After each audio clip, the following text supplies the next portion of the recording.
Good afternoon, and welcome to another Sunday edition of the Lotus Zone. Welcome to the Lotus Zone. This show is to educate, enlighten, and engage seniors and their caregivers. Hey, today is Sunday, another Sunday. Man, Senator, we got the Senator with us. I know y'all see it. But on the radio, you can't see it, but the Senator going to be with us a long time today. We got the Senator with us. We're going to talk about all kind of stuff. Today, I'm calling today's show the Great Switch Up. I'm switching it up today.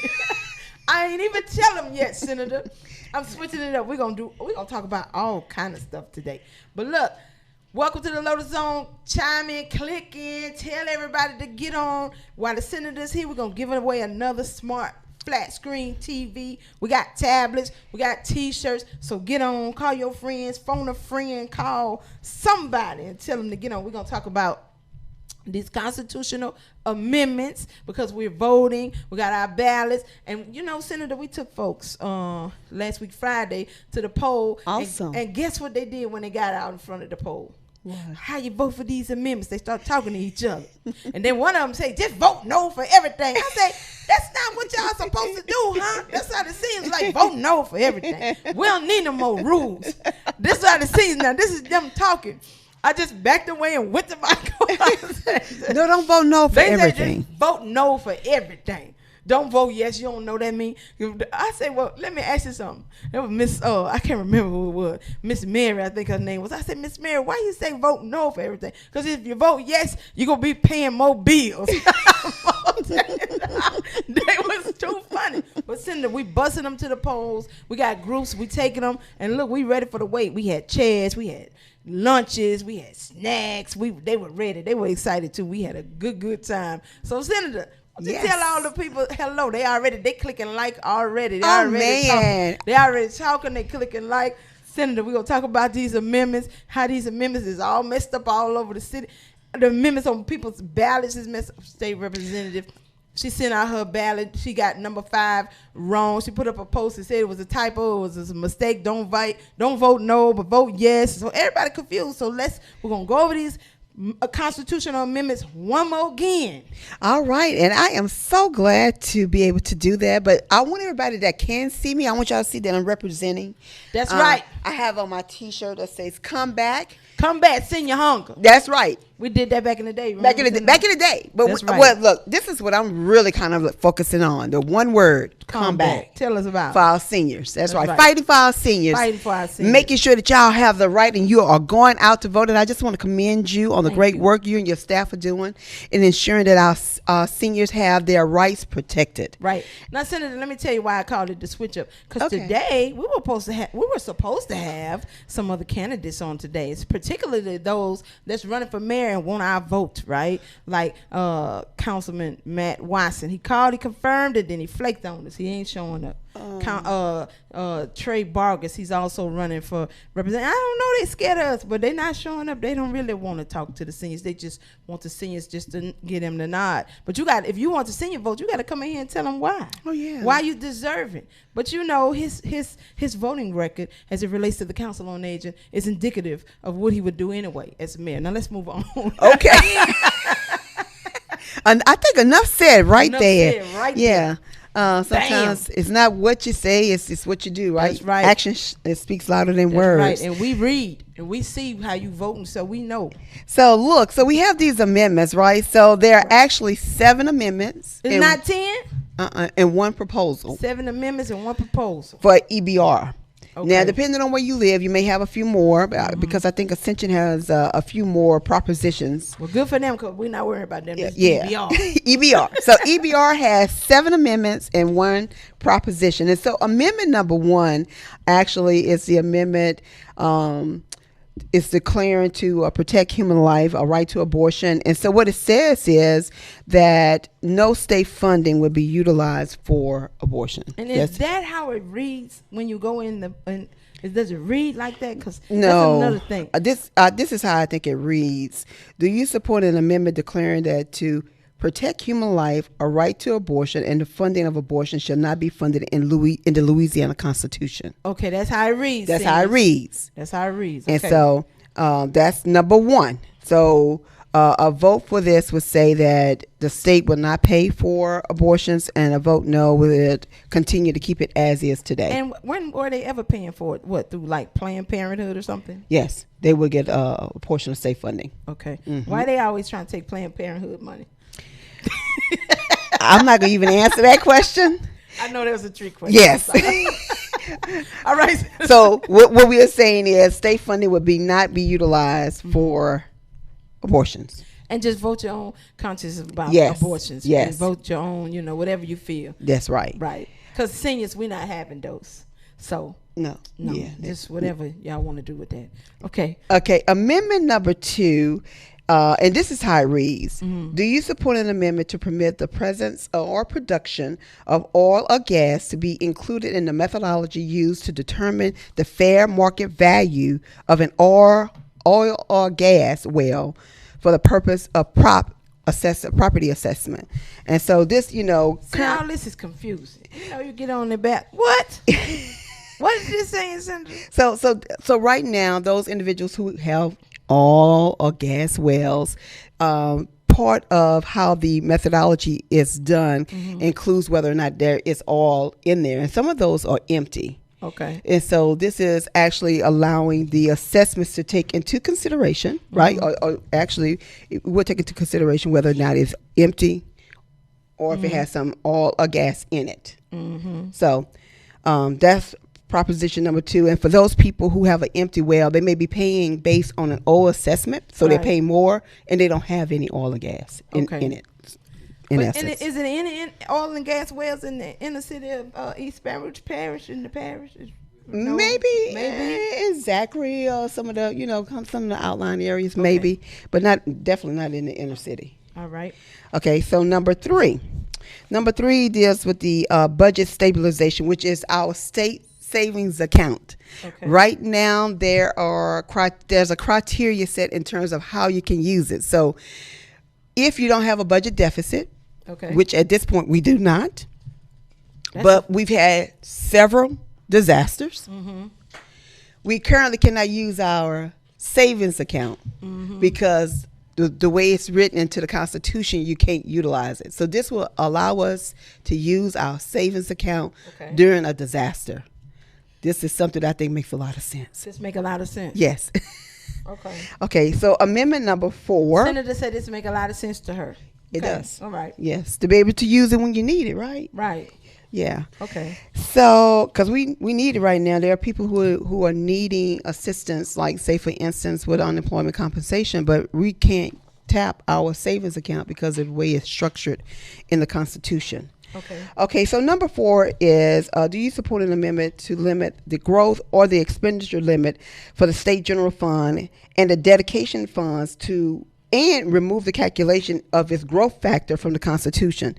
What does that mean? So this will, in essence, kind of, right now we don't have a cap. Okay. Okay, so. And why do we need a cap? Or do we need a cap? I don't.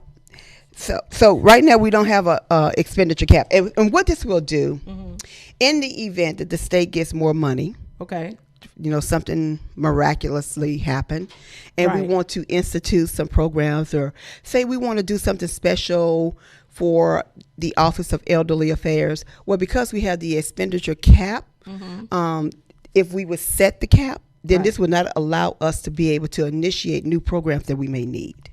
But they've been doing that in the budget. Didn't they just do like didn't they just say in the newspaper y'all did like $220 million worth of pet projects in the budget this session like the other day? I read that in the Advocate yesterday. So, well, did you get my question, Senator, is did you get some for some of people like us? So, along that line, that would not actually, this amendment would not apply to that. Okay. But if we actually cap that, if we wanted to do anything different or add anything new, right, we could not. If it did not fall with under, and I think right now, I think it's at 7. I read it somewhere. I think it's 7%, and they want to cap it at 10. So once we got to that, that would be it, and that would not allow us to be able to do anything new to help anybody, even though we may need it, and even though we may have the money to do it. Okay. Yes. So you think this is a good idea, or not? Not a good idea. Okay. And what about the pet project money? So the pet project money. It was in the newspaper. I'm just reading. That's how they had it stated. Somebody got $2 million. What they got $2 million for, Tim? Central got $2 million for a sports complex. I'm just trying to figure out how that happened. Actually, I think it was $1 million. In the paper it said too. We read it. We really combed through the paper. Unless it was more than one appropriations, but probably. But there was one appropriation for $1 million for a sports complex. And so part of that. So let me just kind of back up then, since we're gonna kind of deviate from the amendments a little bit. She gonna throw me under the bus. So part of that. I just want you to know your constituency, see, because I'm in your district and we read. I just want you to know. We read. I know y'all do. We will. Let me know who I know for sure read. It's the seniors. That's right. They read. And they read you more than one way. So they read the information and then they will read you. That's right. Okay. So. That's right. So along those lines, there was money in the initial budget from the 2020 session that was actually vetoed. A lot of funding that was allocated, and part of this was a part of some of the CARES dollars that was coming down to different municipalities. Sure. That was vetoed. So not each, but some of the members actually had funding coming down to the municipalities to assist with some local issues or some local needs that may exist in the community. Okay. Now, I cannot speak to Central. Sure. Because that, is not mine, but many of the dollars that were allocated are going to municipalities to assist those municipalities with local issues. So but that was money that was vetoed from the last session. And some of that money was actually put back into the budget. So there's some other funds that's coming that's going to go to the city. Is that what you're saying? Yes. Oh, that's just great. Yes. Okay. It's great, Senator. And is any of the money going to go to other entities or groups like the sports complex and other areas, of the parish that, may not be affiliates of the city? As I can recall, something like Glen Oak Security Dads or something like some folks like that. Some folks on the ground that's really, toiling the dirt. Some folks that's really, really got their elbows in the air because their backs has been over from working, So I would say this, the money would be coming to local government, and then local government would definitely be working with those entities who are on the ground making a difference. Right. And we know many of those organizations who are doing some great work. Great work. And so we're going to be ensuring that, some of the initiatives, some of the things that are needed for families, like tutoring. Can we just talk about that? The whole virtual learning thing, and parents are really trying to wrap their hands around that, and kids probably are struggling. Well, there are going to be some initiatives certainly to assist families with tutoring services, maybe like, I don't want to say like after school, but something along that line where parents can get a little more assistance and help. More assistance. Yeah. But they got to get it through the city. Yes, ma'am. Gotcha. All right. Proposition amendment number 5. I've lost track. Okay, so amendment number 6, this is another one that was a little tricky. Amendment number 6 will actually raise assessment. So currently the assessment rate is at $50,000 in terms of the amount of money that you can make. We skipped 5. No, we did. Mm-hmm. That's the big one. That's the big boy. So okay, guys, 5 is almost the saying it. one. Okay, so 5 is the one that we talked about that would allow corporations to enter into an agreement with the local government about the amount of money that they would pay. So rather than paying the assessed value of property or taxes, they will come into a cooperative endeavor between them and the municipality and pay Back a with the certain city. amount. So corporations like Exxon, we're gonna get a CEA with the city Yes, as opposed to a directive from the state. yes, that's how it would work. Not just Exxon, all of those other little Yeah, corporations as well. and they getting the tax break. And as I understand it, especially listening to the teachers, this would certainly look like it's going to cut the amount of money that goes to first responders, that goes to the teachers, school, right? yeah, to the teachers, yeah. So, I think when I came here last time, I told you I said I wasn't really quite sure how local government may have felt about this because for some local government they may come out a little bit better, But for but Baton overall, Rouge, for East Baton Rouge though. but for Okay, yeah. So that's why the big hoopla was about this. Look, they clicking like this is a no, right? Senator, I yes. can't say that. Look, can I say on my ballot I have it as a no? On your ballot, you have it as a no. Yes. Well, you can say whatever I can. you want. You're Yes, a senator. on my ballot, it's a You- no. You're from the people, of the people, elected by the people, not me. I'm Yes. a public servant. I'm a public servant. Okay. I'm a public servant. I'm not a politician, guys.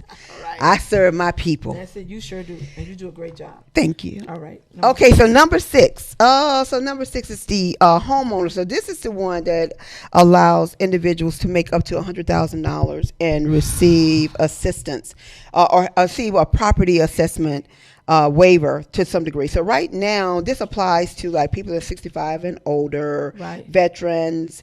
They liking it. They on the number 5. They still clicking like because they like that you said no to number 5. Whoever that is watching, they like that you said no to number 5. Okay. Senator Barrett said no to number 5. I wish I could see that for. Yeah, they said no. can't. You see them rolling up in I- there? I do They see it. said I no. do- I do. They said I no see to it number strolling 5 up. because it's going to be detrimental to the teachers and the educators Yes, and, yes, and some other yes. entities. And so we don't need, our teachers got enough to struggle with, right? That's right. So we don't need to do anything that's detrimental to teachers for sure. No. Okay. Not at all. So this would allow homeowners with higher incomes to qualify, and this only applies to a certain segment of people. So those, People that make over 100,000, right? Senator? yeah, but they have to be 65 and older, veterans, disabled. So it's that population of people. Because there are some seniors who may be making more than $50,000, and this will allow them not to have to pay. It'll be raised in terms to $100,000, so they don't have to pay property taxes. So okay, so they will get the exemption then. Yes.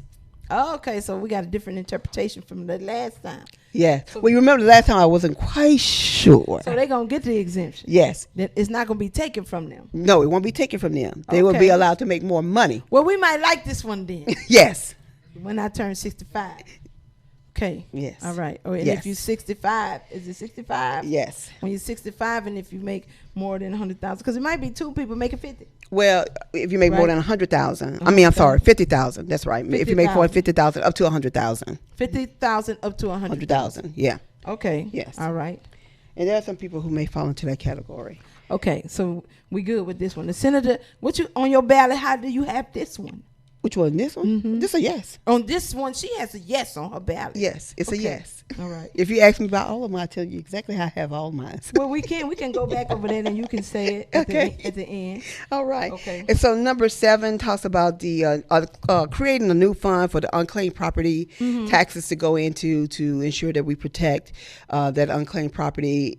Prior to now, that money could be utilized. A portion of that money could be utilized, or has been utilized, actually in the state general fund. But this money will now go into its own fund, and the state can no longer use it as part of its budget. Okay. Was Yes. this like? Is this a reformation of the rainy day fund? No, this is actually when you go to the state treasurer's office, if you've had any monies that you yeah. have not collected, it goes into this unclaimed property fund. Yeah, I got some money over there. Yeah, you need to go get your money. It's too hard to get it. No. They no. keep them $50. No, you need to get your money, girl. I need to get it, Senator. Yes, you need to get your I money. do have some money over there. Really? You can use it for Christmas. Okay. You could buy at least one gift. I could buy one gift. Huh? Yes. Okay. I could buy Miss Pratt something. Yeah. So this creates that fund. Okay. And then number 8, or it's not 8, but it's the proposition. Okay. This is regarding sport wagering. That's something that maybe I don't know. A lot of people who do this play those games and they wager against each other. It's another form of betting and gambling. Yes. Yeah. Yeah. That's what the seniors need, something to bet their money on, bet your Social Security on. Don't do it. Don't no, do we that. not for that. Okay. Not for the seniors. No. No. Not with me in my house. No, just kidding. Now, Senator, let's switch subjects. Okay. Oh, all these Lord. propositions are good, but since I got you on here, we're looking for some community wisdom. Senator, have you been paying attention to the local politics, to the politics of our city? Yes. Yeah, isn't it just awful right now? Well, one thing about it's like we in a whole whirlwind of a fight. Everybody fist fighting. I can't wait till it's over. I agree with you. I'd be glad when it's all over with. Certainly, I wish the environment was better and different, but everybody has the right to run, right? Most definitely. But I wish that we would have probably more communications and really kind of support and help one another. We have so many other issues that we really need to be addressing in our community. Mm-hmm. And if we work together. Why don't we do it? I think about this all the time. It's really disheartening because when I look at the level of what's happening with our children and right. the lack of love that they have for themselves, so they disregard their life. So if they don't care about their life, then certainly they don't care about your life. Right. And it doesn't mean anything to them to take somebody else's life. It just makes me wonder what more do we need to be doing, and rather than really kind of getting into unnecessary battles, we really need to be working together to support our young people, because to Amen. Some degree I feel like they have lost hope, and the whole city feels hopeless. A lot of pockets of the city feels hopeless, and we need to let them know that there is hope and that they can become and do whatever they want to become, and we need to help them get to that point. And so my whole goal going forward is to really see how I can begin to somehow build those bridges, mm-hmm. and begin to be a stabilizer, hopefully, in the community. Because among you are my the peers. senior senator. You are the senior senator. I know. That's amazing. Look, because I'm telling you, I don't know if it everybody ego tripping or what it is, but all this infighting is horrible. And all it does is tear up the community. Because it used to be a time, Senator, back in the day, before you decided you want to run or you're going to offer yourself up for leadership, you sat down with the elders or the senior senator. You say, okay, the three of us want to do A, B, C, D. And they say, okay, well, let's do this. You do this, you do that. And let's all get together and support these people. But that went out the window. So now let's all get in a circle and fist fight. I think we have just so many different layers. I think I believe that because we have term limits, that has brought on a whole new factor within itself. So people, there used to be a time, in my opinion, where people really regarded what they were doing, and they were kind of set in, and they were going to do the best job while they were there, mm-hmm. not thinking that they had to be looking where they're going to go next. And so since now you have term limits, people are always looking to see, what do I need to do next so I can get to the next level? What's wrong with going home? You did that? I'm just saying. That's what I see. And as a result of it, people make, to me, not wise decisions. And they cut each other to try to get to the next point or to get to the next level, which at the end of the day, nobody wins. Senator, you remember back in the day, way back in the day when you were early in the Black Caucus, that that was just your side gig. That was not your main line. Yeah. And, that was not the thing that made you. And all those people came in with, they ran companies and nonprofits. I remember you ran Rise Up. Rise Up Louisiana. You ran Rise Up Louisiana. That's right. You ran Rise Up.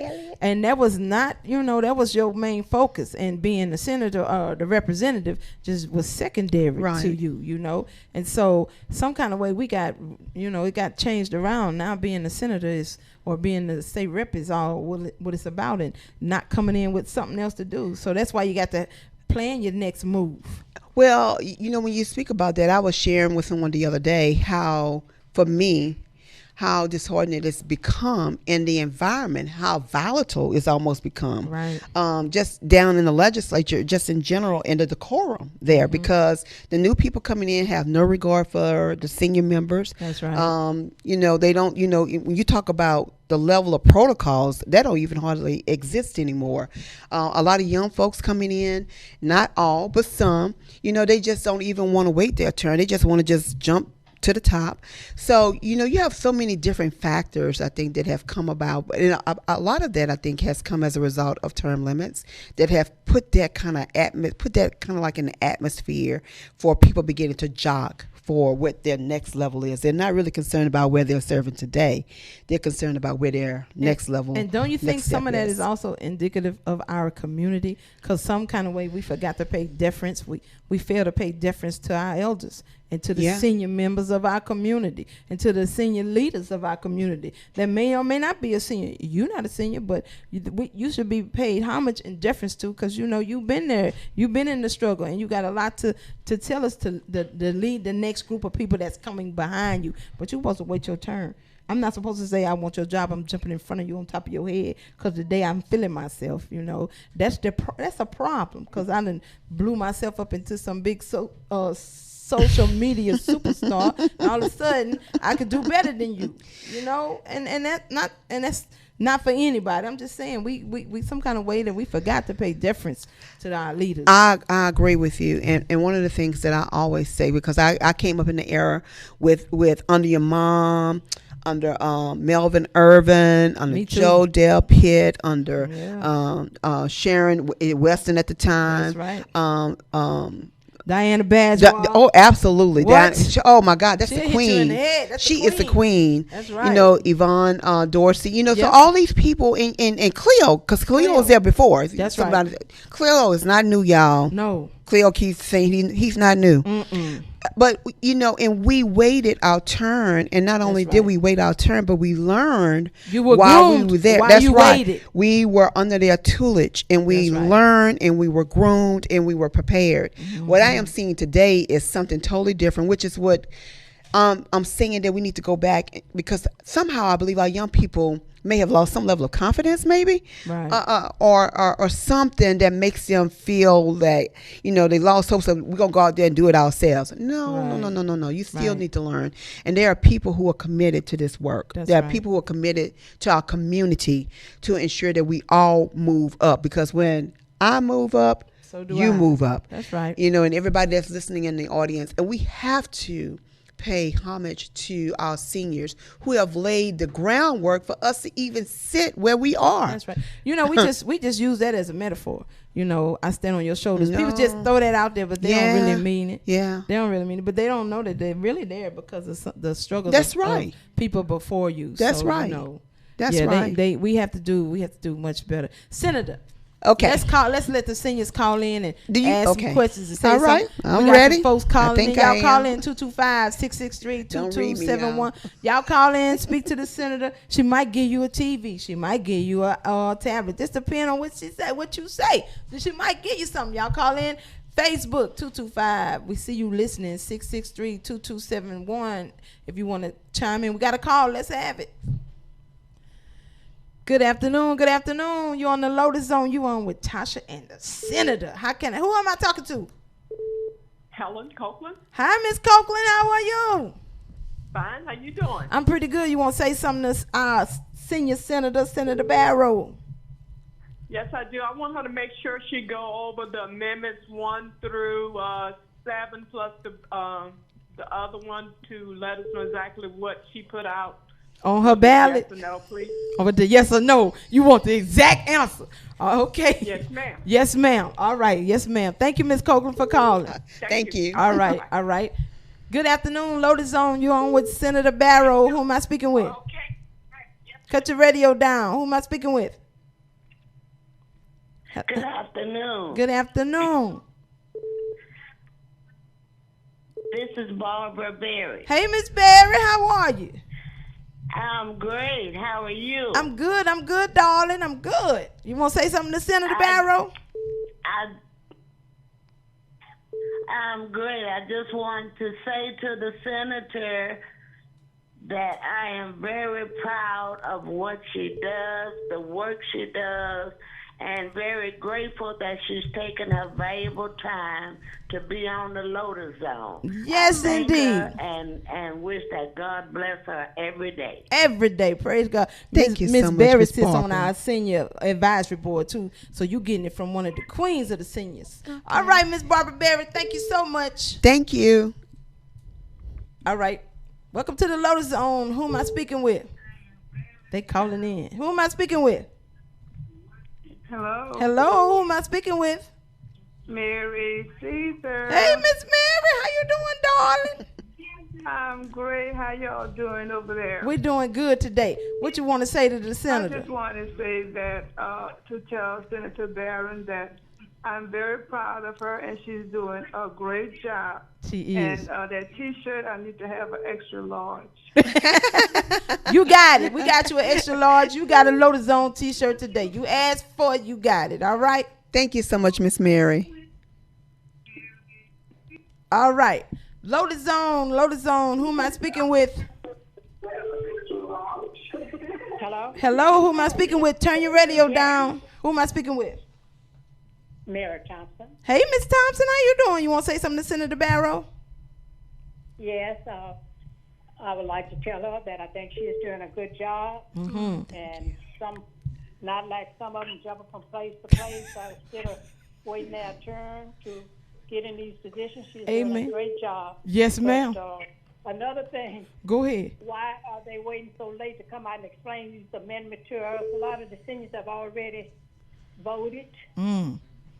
Well, she was They here. have mail-in vote. Yes, ma'am. She was here once before. This is her second time, so we trying to clear the business up. But I know what y'all want. Y'all want her to tell you which way they supposed to go, and I'm gonna let her do that. No, not to tell us which way to vote, but we wanted someone to explain to us some of the things that we couldn't understand. Yes, ma'am. Yes, ma'am. Okay. Well, she gonna clear it up today for us. Okay.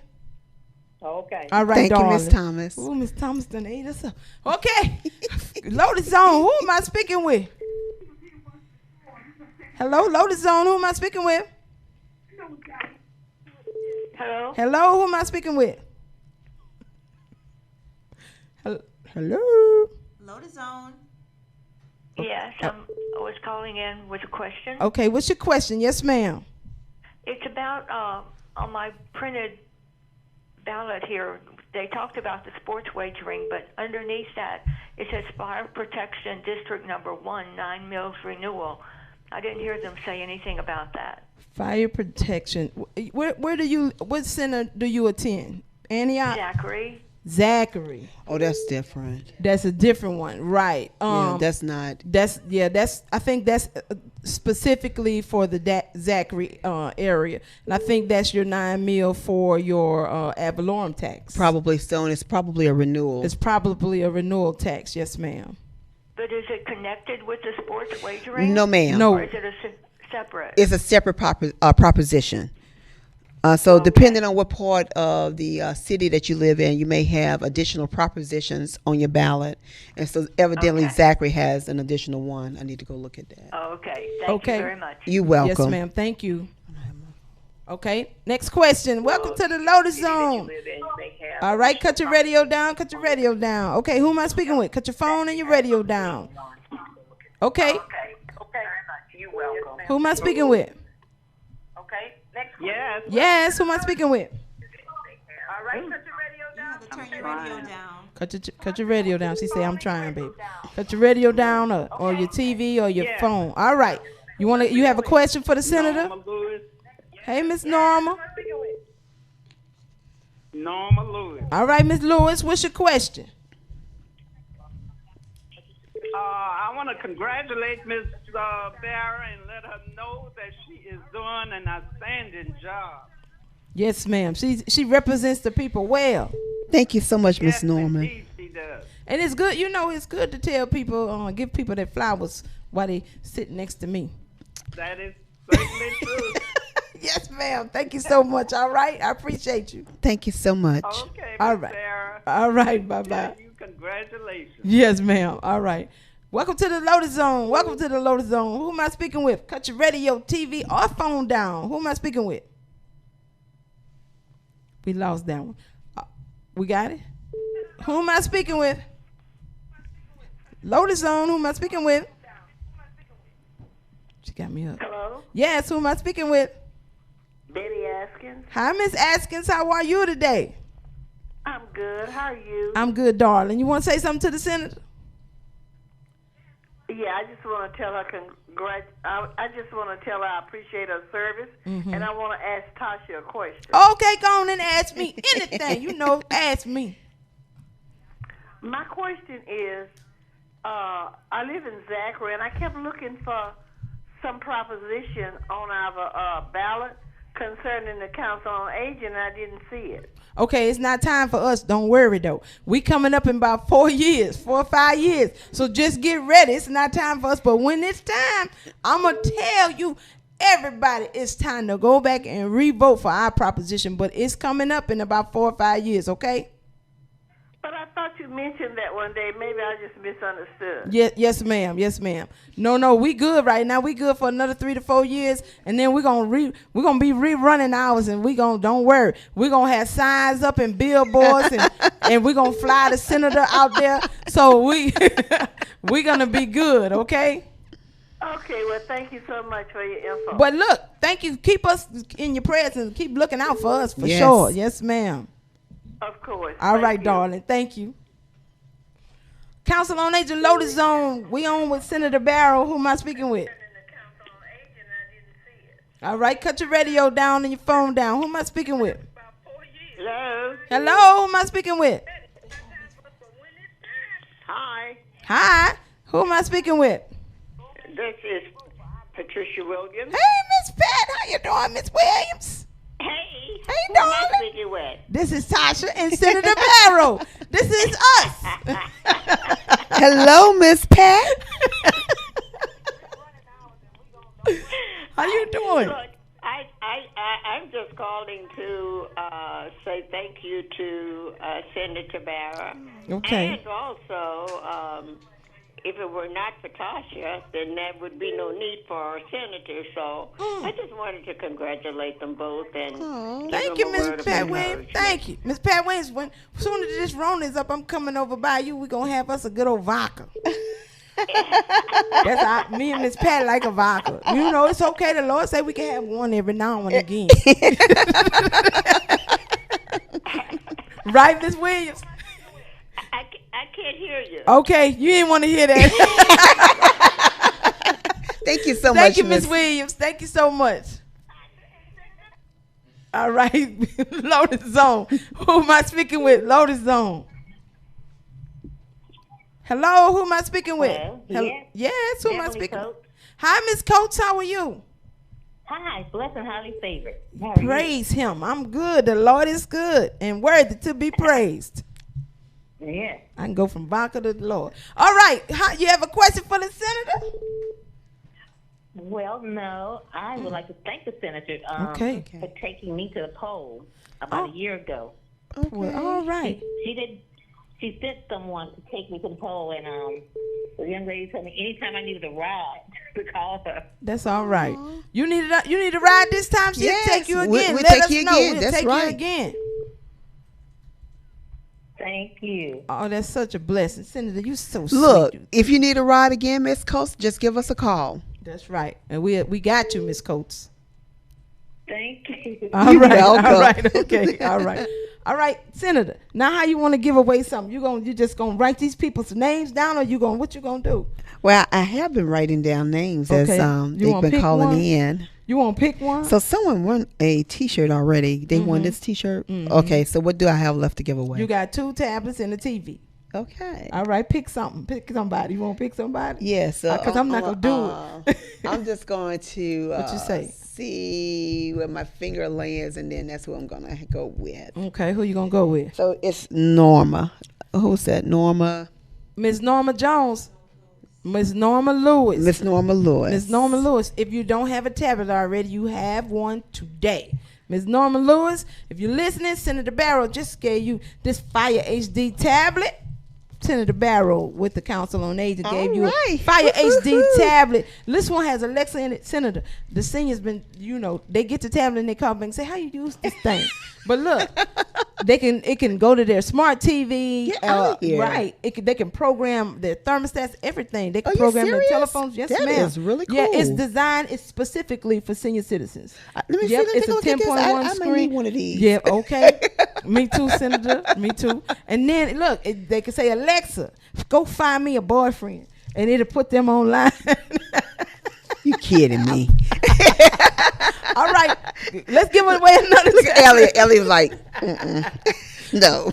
No, that's when we get ready to do speed dating for the seniors. We doing senior speed dating right after Thanksgiving. Lord have mercy. Senior speed dating is coming. All right, Senator, go ahead. Let's give another tablet away. Pick a number. Pick a number. Any number 1 through 10. 1 through 8. 1 through 8. I like 3. Mary. Is it Mary Caesar? Mary Caesar. Caesar. Mary Okay. Caesar. Miss Mary Caesar. She won a tablet. Did she have one already, Trudy? Miss Mary Caesar. She got a tablet. Miss Mary Miss Caesar. Mary has a tablet. Miss Mary Congratulations. Miss Mary Caesar. We had Joel Porter on the other day trying to run for judge, and she was Yes. like, she was trying to get his digits. Miss Mary Caesar something. Yes, indeed. Congratulations, Miss Mary. Miss Mary Caesar lives at the Dumas house. Okay. She at Dumas house. Yes, right in my district. Yeah, at the Dumas house. All right, now go on and give a TV away. I'm gonna let you get a TV away, Senator. I'm gonna give it away to number 7. And so You number want to do caller 7. number 7? Or you want to do caller number 7? We can do caller number 7. Let's take caller number 7. That'll make it more easier. Caller number 7. Caller number 7. Senator about to give this TV away. And while you all calling, we want to tell Senator Barrow, thank you so much. She comes whenever we call. She was not scheduled to do this. She comes. And while we doing that, go ahead and tell them what your ballot says, Senator. I am going to tell you what's on my ballot. But before I do that, I just want to say that for all of the callers who came here, who called in and gave me an encouraging word, I want you to know that it was very timely, number one. Hey. And I so appreciate it. I love what I do. I love serving people. I don't like the politics of it, but I love serving the people. And you're a true servant. And I really love serving our seniors. And let me tell you, one of my colleagues said, Senator Field said one day, he said, if anything by accident happen to the Council on Aging, it's going to be a problem. It's going to be a problem. And I'm like, yes, right. I'm right with you. That's so right. I love you guys. We appreciate you. I appreciate you. And I have watched this agency do a total 360. Yes, ma'am. In about a decade. Right. And that means a lot to me because people who have given and who have sacrificed for us to be where we are, they deserve the very best. The very best. The very best. And so I see that happening. Yes. And it's because of your leadership. Thank you so much. You have a great team and they're committed. It's the team, because we here on Sunday. Right. They struggling, and they're sitting over there on the struggle bus trying to keep them eyes open. But they here for the seniors. That's right. Because they can see the outcome of their work. That's right. And it makes it not work anymore. Right. But when you can really see the fruit of your labor. That's right. So with that said, guys, let me go ahead and give you what I have with my amendment. This So is the this senator's is opinion, not mine, because we nonpartisan. Make sure that's real clear, guys. We nonpartisan, and it's not for me. All right, that's out there. So this is my perspective, and if anybody want to speak more with me about it, you can call me at 359-9586. Call the senator. Or 359-9400. And when you call 359-9586, it rings directly to me. So, number 1, I have as a yes. Number 2, I have as a yes. Number 3, I have as a yes. 4 and 5 are no's. 6 and 7 is a yes. And the proposition I have regarding sports wagering is a no. So number 1, 2, and 3 are yes. 4 and 5 are no. 6 and 7 are yes. And the last one, at least for EBR or for Baton Rouge, let me say for Baton Rouge, the proposition regarding sports wagering is a no. All right, she ain't for that betting, and she ain't for no abortions. We got it. All right. No. Number 1 is no, right? Yeah, right. We don't want no abortions. Yeah, right. Okay, That's no right. more. That's right. That's what I thought you said. All right, now caller number 7. Senator is giving away the TV. Caller number 7. That lines Who's up calling with you. number 7? Let's call him. Let's get him. Here we We are. have him? We got him. Who is it? Good afternoon. You on with the Lotus Zone. You about to get a TV from Senator Barrow. Who we speaking with? Hello. Oh, Did they just hang up? Wait, let's see if we got him back. Oh, no. Oh, they done missed out on the TV. Let's see if we can call him back. We got the names? It was who?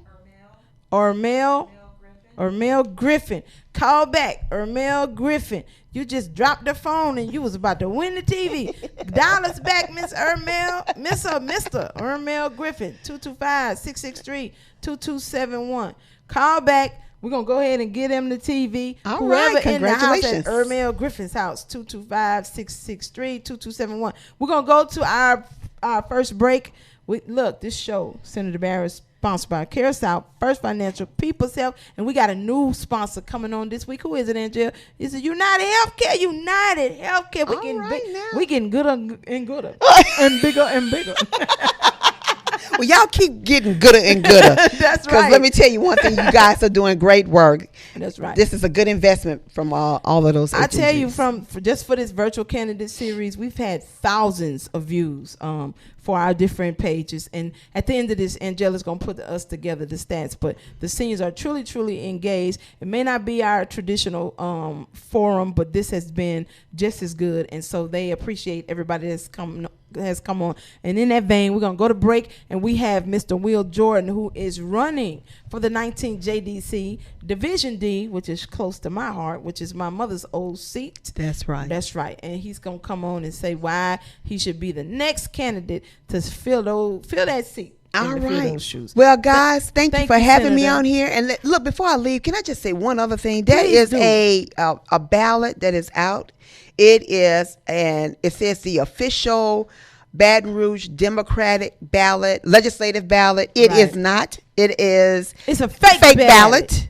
So please be aware of that. It has not been approved by no legislator Right. from the Baton Rouge area. So please do not go by that ballot. Call me if you have questions. 225-359. And look, it came in the mail, 9586. I know. Because my seniors had it with them while they were voting. It came in the mail. It's red, white, and blue. I saw it. Yeah. Lord that's Jesus. a travesty. Yeah, it is. That's a fake ballot, guys. Please don't use that ballot. And we really need to get in the habit, Senator, of only using ballots of people that we know that are steadfast. Yes. Right? We know that you have a ballot. Yes. And you've tried and proven. We know that Cleo has a ballot. Yes. And it's tried and proven. And some Ted has a ballot. Yes. And that kind of stuff. And then DPEC has an official ballot. That's right. But if it's not official with a seal on it or something, what the comments say? Read it to me, Angel. If it's not a real ballot, then put it in the trash. What they say on there?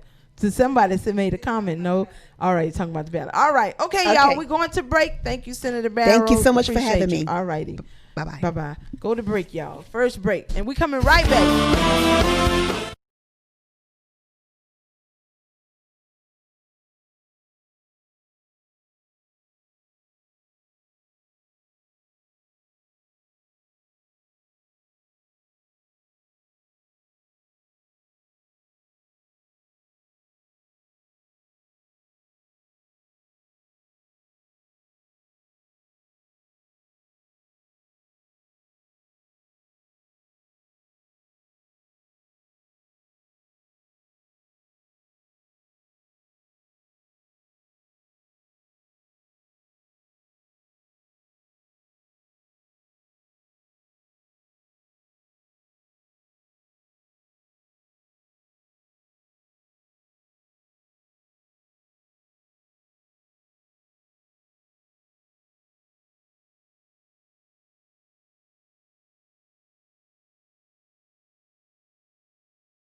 All right. We're back from the break, and we have with us Mr. Will Jordan. Mr. Will Jordan is running for the judiciary for 19 JDC Division D.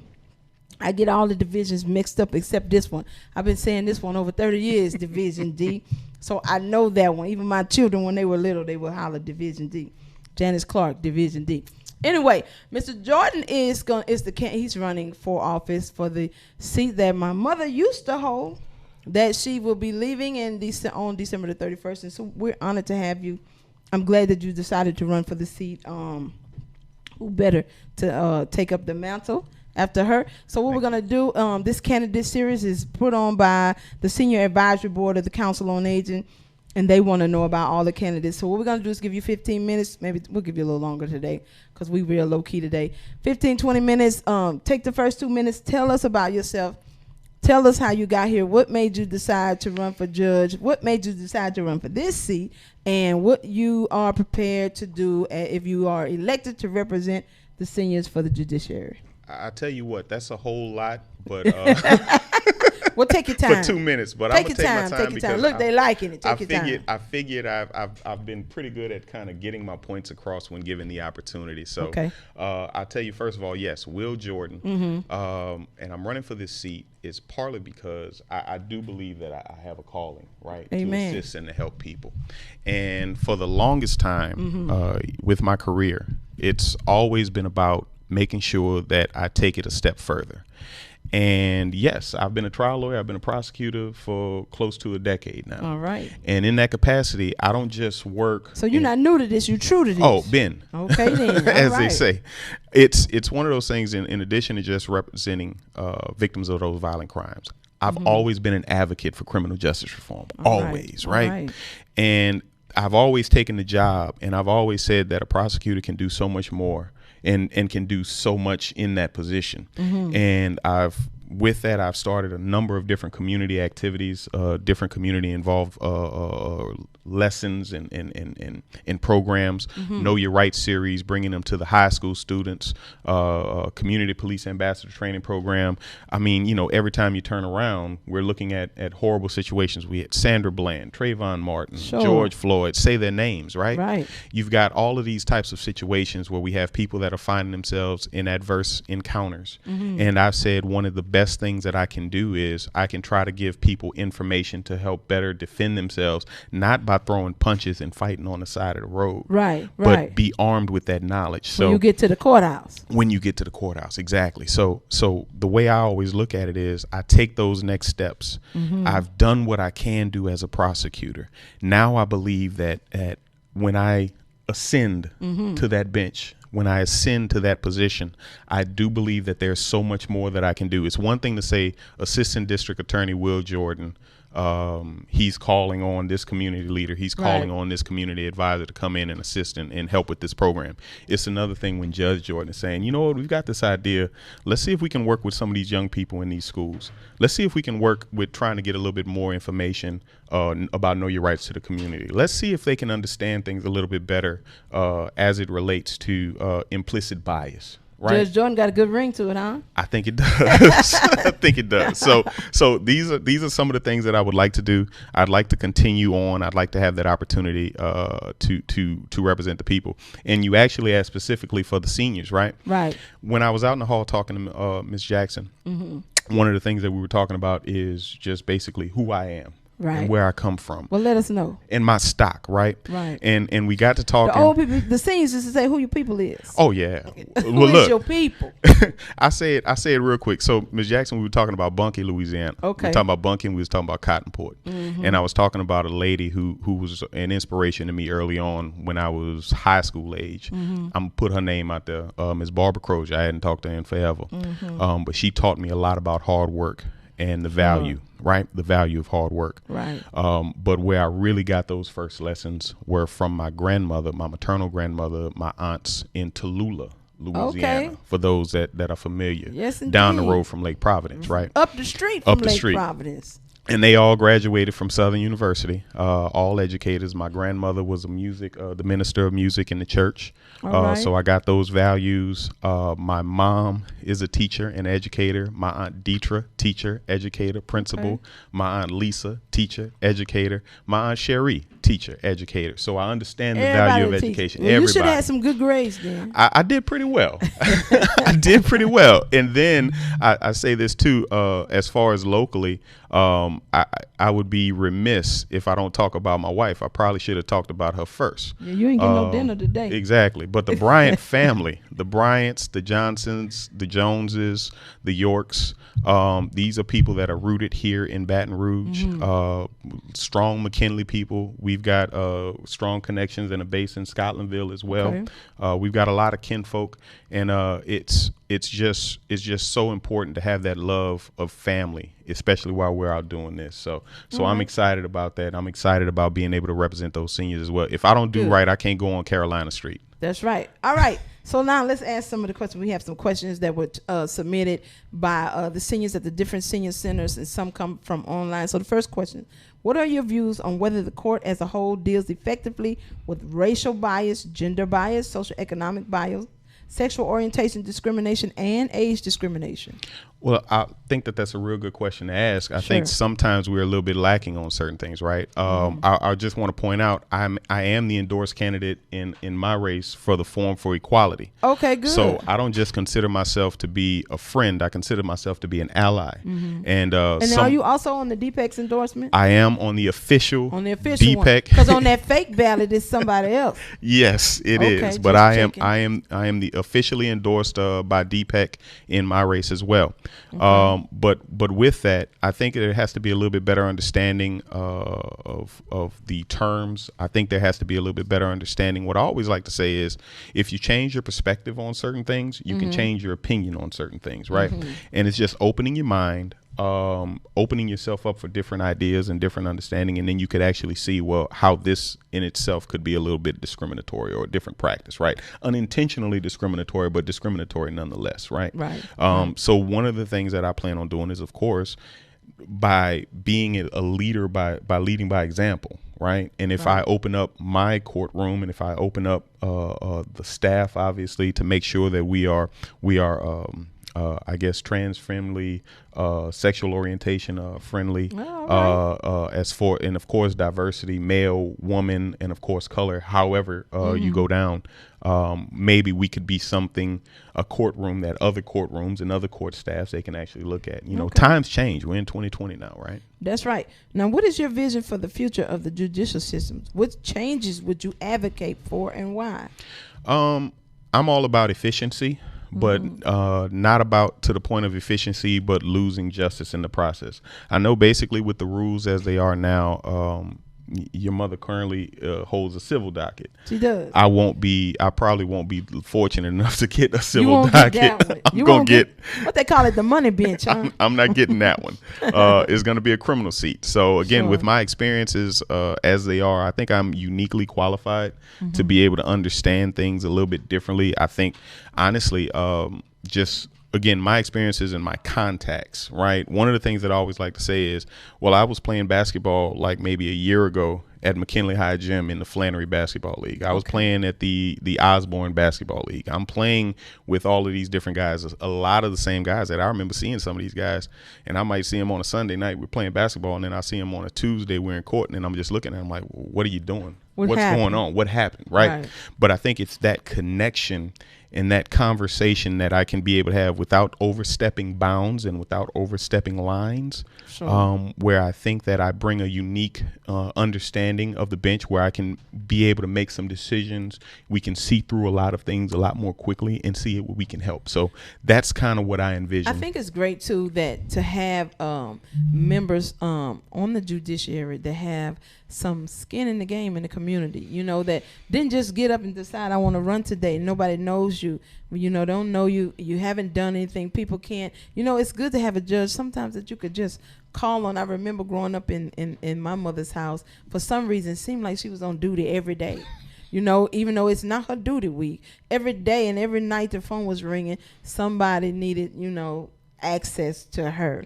A call to be made, a bond to be set. Even though she's the money judge, she's let me set the bond. Let me listen to this lawyer's case. Let me see why I should get up at 3:00 in the morning. And so it's good to have members of the judiciary that you can put your finger on. So I think that you play ball with the folks is a good thing. Yeah, absolutely. And it's not only that too.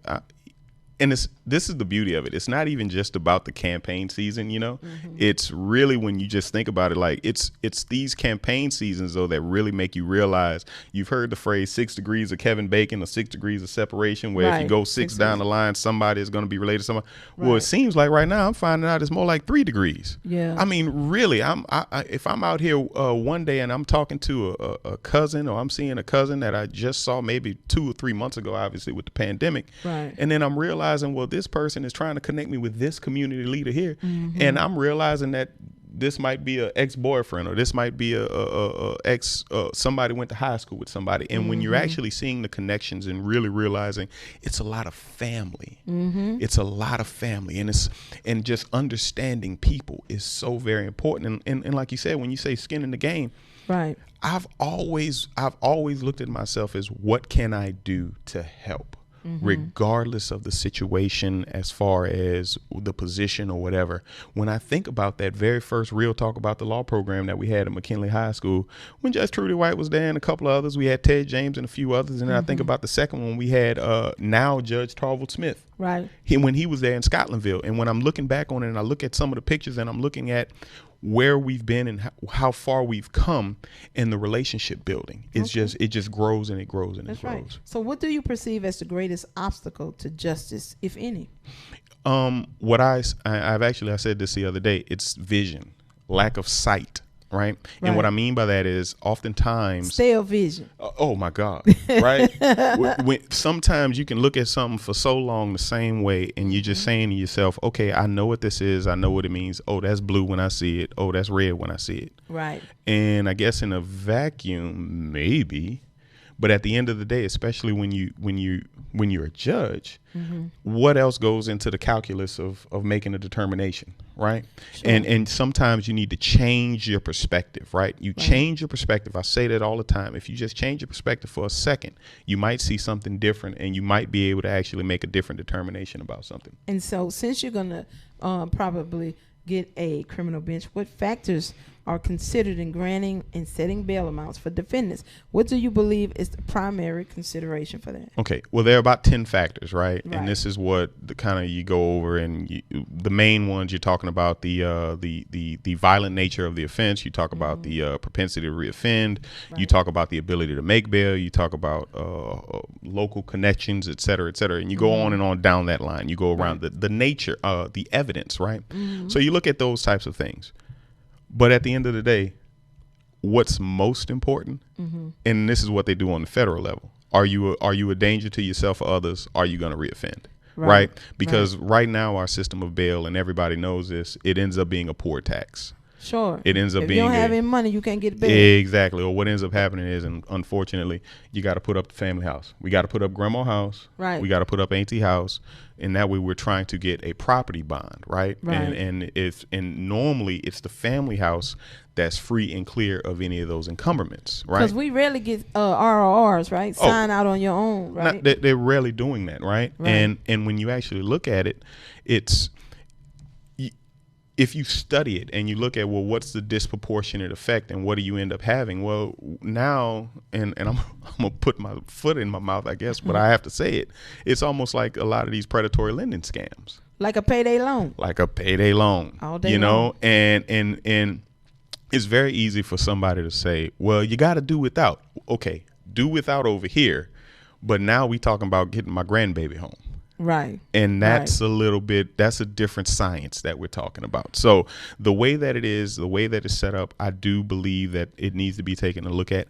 I almost think that it needs to be an outside source to come in and do some checks and balances, because although all judges want to, yes, they hold themselves and we want to be fair, we want to be free of any of that undue influence, but sometimes I don't see a problem with being checked from an outside source. Get the Vera Institute to come in and look and see, well, what exactly are y'all doing? Are you doing something disproportionately to one group of people than the other?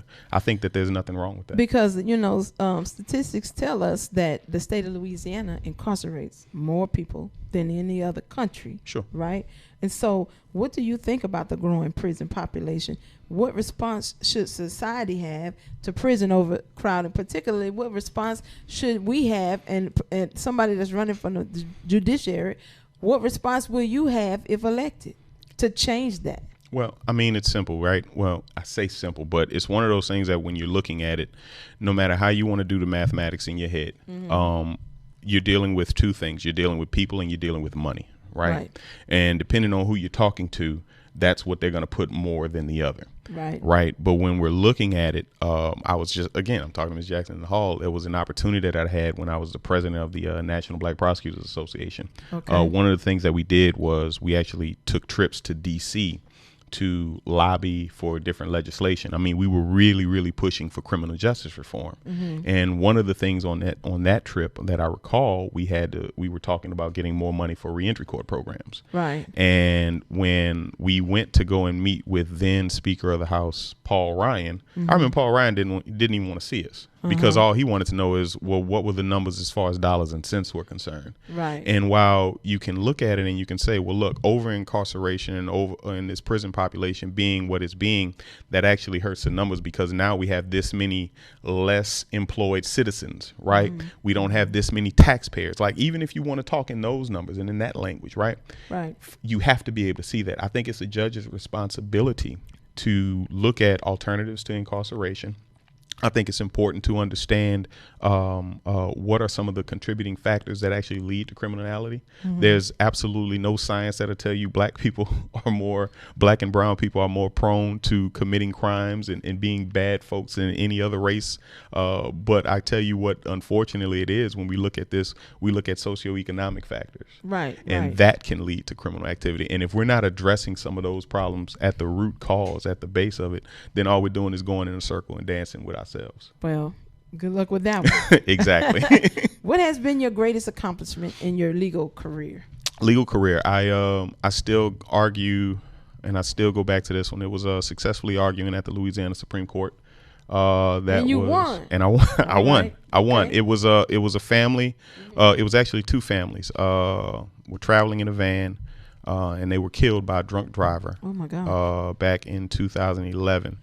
And the issue was whether or not this was a negligent homicide or a vehicular homicide. Negligent homicide, just so you know, and I'm not trying to bury anybody in the legal weeds. It's negligent homicide is if you kill somebody and it's just an accident, right? A grossly negligent act. Right. Vehicular homicide, we add the addition of alcohol, drunk driving, and you kill somebody. And in this case, we got the conviction. Myself and my co-counsel Ron Gath, that was here in the parish, and then they fought the conviction, and man, that thing was wrought with fighting, and it went up and it came down First Circuit on one issue, came back again, and then it ended up going subsequently all the way to the Supreme Court, and the Supreme Court affirmed the conviction. So that was one that I felt so humbled and honored to be able to bring those families just as just a finality, like this is it.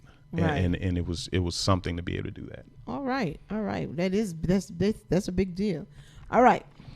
Please describe a situation in which you took a controversial position that angered or offended people, and explain how you handled it or corrected your position. Sure.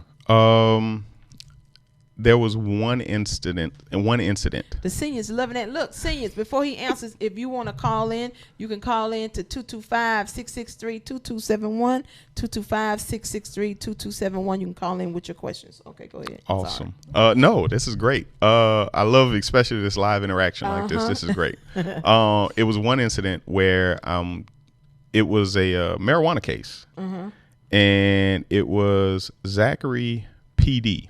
And I can talk about it because it's a closed case now. Yeah. And Zachary PD had got a call? Okay. Had came in and they had kicked in this lady's door, and they were executing a search warrant. I think they were trying to say that it was her brother that was selling marijuana. Now this is 2018, 2019.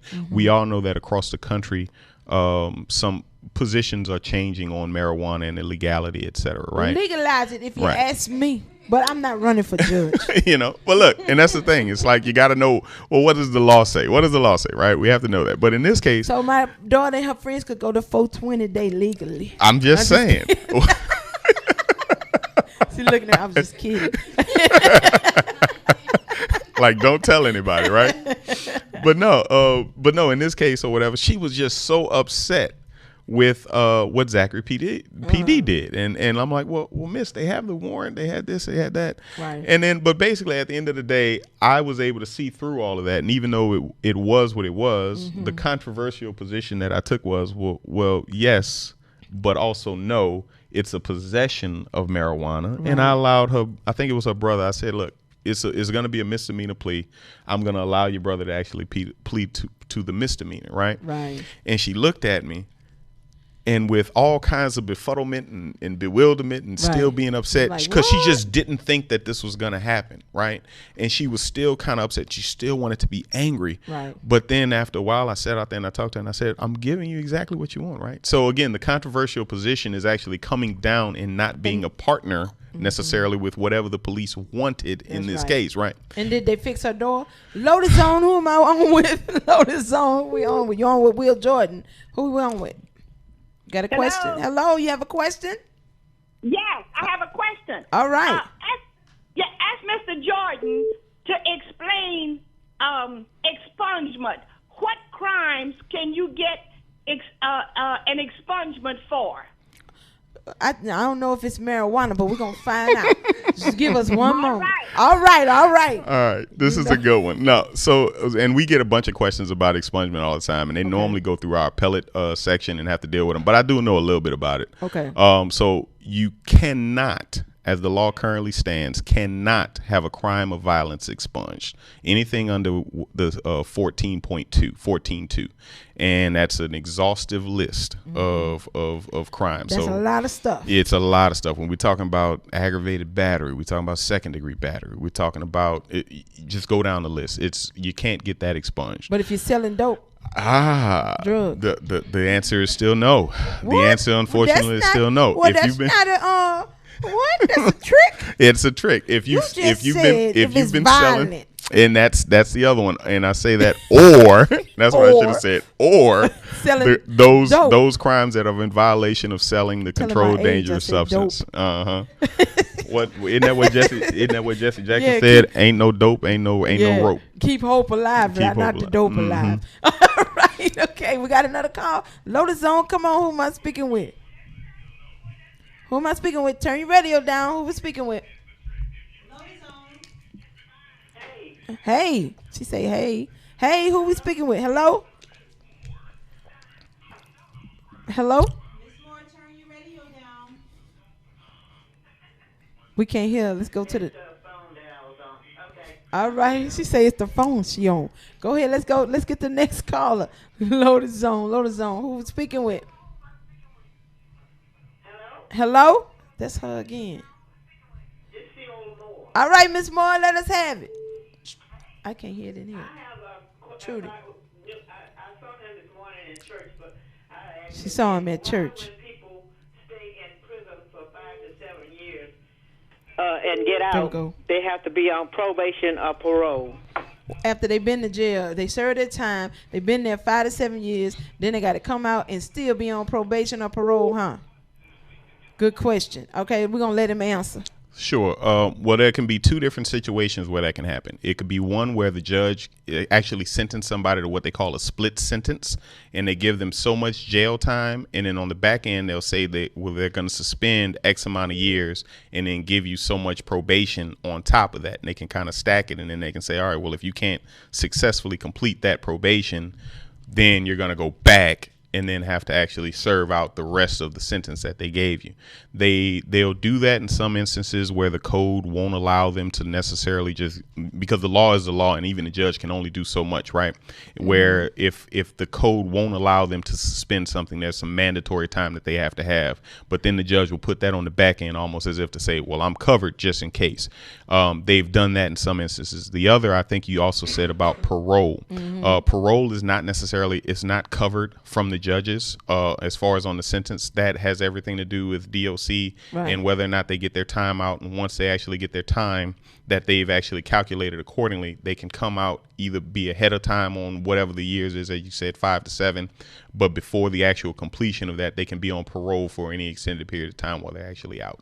These seniors are already asking you questions like you the judge already. All right. Okay. We got another call. Let's go. Let's have it. Lotus Zone. Who am I speaking with? Hello, Miss Mary Caesar. I got your voice now. Come on now. What's the question you got? I have a question. Go ahead. Very passionate about this one. All right. I want to know, when will there ever be some type of programs set up for people that's on parole or probation where they can get a job? Because you put them out to get out of jail. They get out of jail. They can't get a job, but they're on these fees. And their mamas that happen to be seniors have to take care of them. A lot of my seniors are really dealing with taking care of their kids who've been incarcerated for a long period of time. They on a fixed income. They come back home and they got to help them. And so that, I love that question. Great question, Miss Caesar. Absolutely. We're gonna answer it. Absolutely love that question. So one of the things that I'm actually pushing for and that I'm actually working for is probation and parole, and they can get mad at me for saying this a lot of times, but oftentimes when a judge sentences somebody to probation and then they'll say, all right, I'm going to send you to the day reporting center. That's over there on Wooddale, right? And if you don't have a job, oftentimes they'll say, I'm going to send you to the day reporting center just so you're not actually just laying around at home or doing whatever. Right. Well, my thing is this, though, and I'm pushing for this carte blanche all the way around.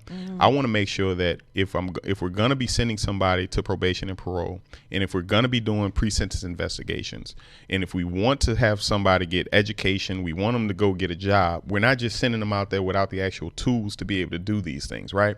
For instance, if a guy comes into court and he's, all right, well, what's the highest level of education you got? 9th, 10th grade. Right. Well, it's going to be hard to just say, all right, well, part of your probation, I'm sentencing you to go get your high set or go get your GED or whatever the equivalent is. We need to actually find out if there may have been some type of mental reason, if there may have been some other reason that has affected this individual for not being able to complete school appropriately, right? If we fix those underlying problems, we can actually get some solutions going. Same thing as far as job. If the guy doesn't have a job, we need to get you some job skills to try to figure something out so we can get you to actually work and be a contributing citizen in society. Well, my question is, as an employer, how you expect them to come in and get a job and be ready to work in an atmosphere where they haven't been, and then you have all of these rules and regulations, and then on top of that, the parole and probation people want to come to the job, right, and make you answer questions when you already have a job to do, which makes an employer like me say, I don't want that kind of problem. It's too much of a hassle. It's a hassle. It's a headache. And I get it. It's the same way if somebody's on the job and they have this spouse or their significant other always calling up on the job, and they're gonna say, look, you're such and such calling up here too much. Right. Either you gonna handle that or I'm gonna have to let you go. You gotta come, or then they want only you as the CEO, you have to sign the paper. I said, listen, you either want them to work or you don't. Correct. But I'm a second chance employer, but a lot of folks won't go through that. They won't do it. Because I know there's very limited places for them to go and work, and we hire them. But it's a lot of scrutiny. And I'll tell you what, I'm actually, one of the things that I've been working on is I've been actually going to these different small businesses, and I'll be going out in the community. And I've been doing this for years now, and I'm trying to build a coalition of those that are going to be willing to actually give people an opportunity and get job skills. I remember this happened. Now, this was actually in New Orleans, but it was the same thing. A guy who was convicted of a second-degree battery, and he was saying that he never could get a job. So what did I do? I went in my Rolodex and I called one of my friends. Well, Rolodex. People don't really have them anymore. You mean your contact my on your contact, telephone. exactly. And I called up a friend of mine who was in the restaurant business. I said, hey, this guy's going to call. He's going to see about getting a job. Right. Right. And it's just something as simple as that, right? It's a lot of, and then they do things like they come on the job, they're in their unmarked car or their police car, and I got a whole shift of them that's been recently incarcerated. You pull up and they all run out the back door. I said, look, I can't be losing my people. We in here trying to cook for the seniors. You got to do that at another time. Go to their house. Don't come to the job. Right. Right? That just, and then it's embarrassing to them. It's extremely embarrassing. And not only that, even for your quote unquote customers. If we're talking about seniors that are going to be coming in, they don't want to be involved in it. It looks like they're doing a sting outside or something. Nobody wants to come through that. It's intimidating and it's very unpleasant. And you take away any esteem they have from building themselves back. You take that away from them, and I just think some of those systems, they need to work that out a little better. I agree. They really do. Okay, we're running out of time. You have been great. Why don't you take the last couple of minutes, tell us why you're the right candidate for us, and tell us anything you want to tell us. Sure, absolutely. I'll take these couple of minutes. There you go. I say that I'm the right candidate for this position, and I want you all to know and really understand that it's not about my endorsements. It's not about the AFL-CIO endorsement. It's not about the Future PAC endorsement. It's not about the DPEC endorsement. No, because the best endorsement come from the seniors. Absolutely, and all the endorsements are great, but what I always say is, and the true endorsements are from the people that I have actually touched their lives, the people that I have actually left my legacy on. Right. I say that I'm the best candidate for our community, and I'm also the best candidate for this seat. And I tell you like this: you said it. I think it was when Senator Regina Barrow was actually getting off. You said the guy that's actually running to replace or not replace, but to take that seat. Mm-hmm. And I said that is perfect language, because ain't no replacing Judge Clark. No. Right. It's not gonna happen. There's nothing that I can do. It's not gonna happen. Forget about it, right? But the best thing that I can do to honor her legacy, is understanding the fight, understanding the history that she has actually put forth, understanding how she has opened up those different pathways and those trailways, and being the best me that I can be. And what that means is using my experiences, using my understanding of the history, using my understanding and my relationship building skills, using whatever abilities that I have to make sure that I'm putting forth my best effort, right? It's the same thing of when we talked about desegregating the schools, right? What was the thing that your mom, and I say it like this because I as a child of a mother who desegregated a school in Tallulah, and I remember what they told my mom from the stories was you have to be better than them. You have to be better than the best. You have to always, you just can't be average, because the minute you fall below, they're going to say, see? My mom used to tell me every day, you got to aim high to rise. That's it. And if you aiming at them, you're not aiming high enough. That's it. So with understanding all of that, looking at my background, taking the lessons from my humble beginnings, not forgetting where I came from, right? Taking all of those experiences of being, when I was pulled over and stereotyped in Alabama, when the officer said, we smell weed in your car, and they got me humiliated on the side of the road. No, I don't believe that all police officers are doing that.